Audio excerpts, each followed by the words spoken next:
Hi guys, I'm Laura Vitale. On this episode of Laura in the Kitchen, I'm going to show you how to make my cranberry honey almond tart. It's so easy to make, it sounds super fancy, and it actually really is, but it's obviously very easy to make. I'm making it. I mean, come on, I can't make anything that's difficult. I don't have the attention span for that. Now, to get started, of course, we need to go over the ingredients, so let's do it. You're going to need some pre-made pastry dough, some water, granulated sugar, unsalted butter, honey, heavy cream, slivered almonds, sweetened dried cranberries, an egg, an orange, salt, and another piece of already pre-made, basic pie crust. Now, I did buy mine already pre-made just because it's easier, but I do have a recipe on laurinthekitchen.com how to make basic, pastry dough, which this is perfect for that recipe. So you would want to double it because you're going to need a top and a bottom. Now all I've done so far is I've just rolled this out till it's about 10.5 to 11 inches because I want to make sure it overhangs around the edges.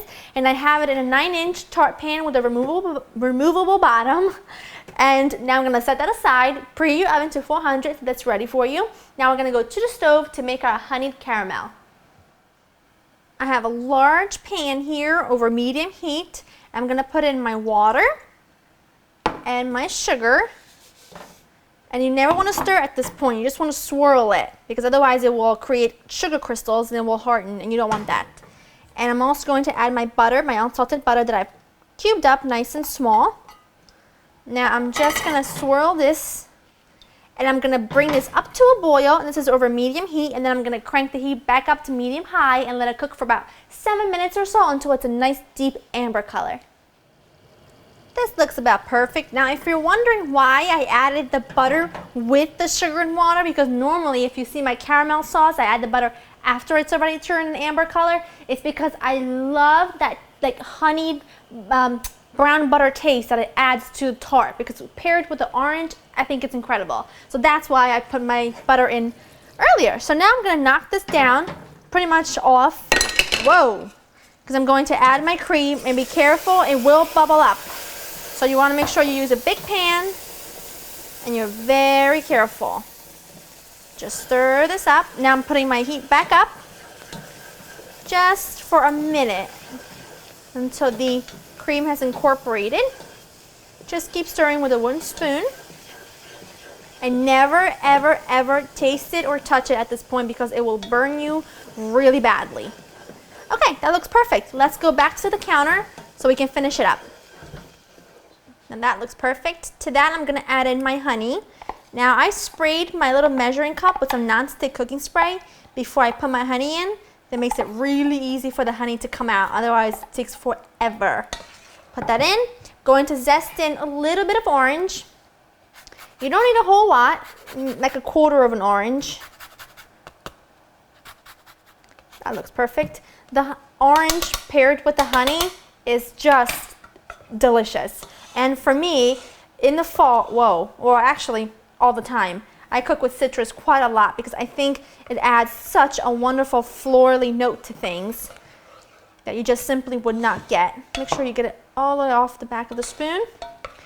Okie doke. Now we're going to add in our sweetened dried cranberries and our slivered almonds. Now, if you don't like almonds, you can always substitute walnuts. That is a great substitute for this. Walnuts work really well. Now I'm just giving this a stir to make sure everything is pretty well combined. Nice and smooth, no clumps of anything.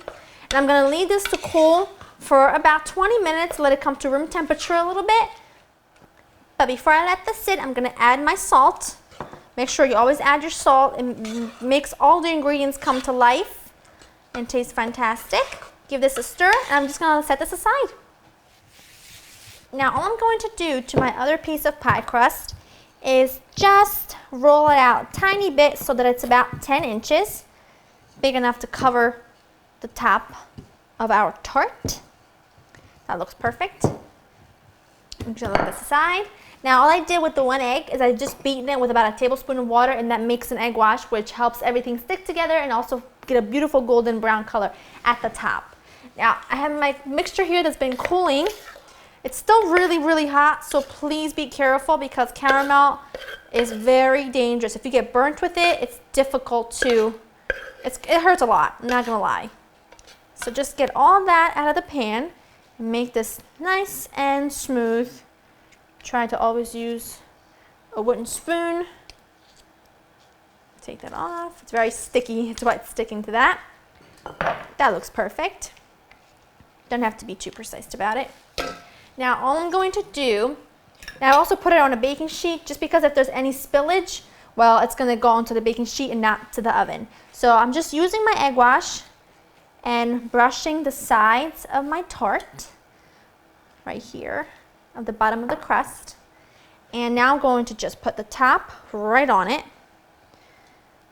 and kind of push it in. You don't want to stretch it because if you stretch dough, it goes right back to itself. So if you stretch it too much, then it'll rip and tear, and you don't want that to happen.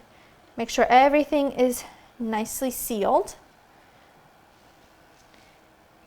That looks great. And I'm just using the palm of my hand and the actual tart pan to cut the excess dough. See? How easy is that? Perfect. That looks great. Now all I'm going to do is take a small little paring knife and make little slits because you want a little bit of the steam to evaporate, otherwise it'll puff up and it could explode. I'm not going in for any fancy patterns. Just like so. Taking the remaining egg wash, brushing it all over the top. This is going to give it a nice golden color. Just like so. And then, this is completely optional, but what I like is to sprinkle the top with raw sugar, also known as demerara sugar. And this gives it beautiful color as well as crunch. And what I always say, you know, so much in food is not just taste, but also texture. And this, for me, just puts it over the top. So, but again, it's totally, totally optional. But I quite like it. Actually going to just do the whole thing. Why not? I'm just going to put this into the oven, 400 degrees, for about 25 to 28 minutes or until the crust is nicely golden and the filling is bubbly, and then you're going to let it cool completely. It'll take a few hours, but then we're going to cut it and eat it.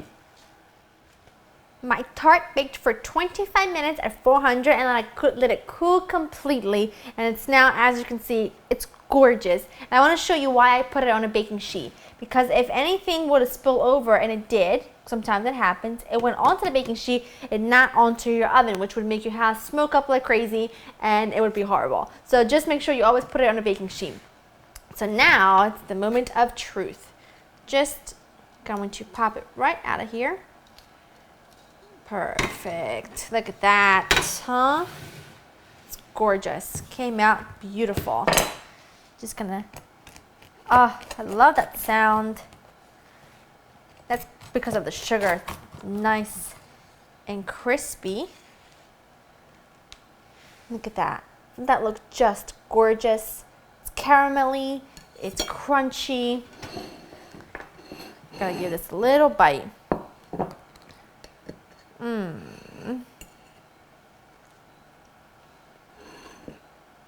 It's so wonderful. It has such a sophisticated flavor to it. Really delicious. I can't really explain it. The honey caramel goes together with that orange so perfectly. When it's highlighted by those buttery almonds and those sweet yet tart cranberries. Look at that. How would you not be so proud to serve this to your guests? A dollop of whipped cream or a little bit of ice cream maybe. It's so delicious. I hope you've enjoyed spending time with me, and I hope that you go to www.laurenkitchen.com, get the recipe, and make... I gotta pick out the crust. I can't take it, so that's my favorite part. I hope you get the recipe, and go make it, and I'll see you next time. Bye!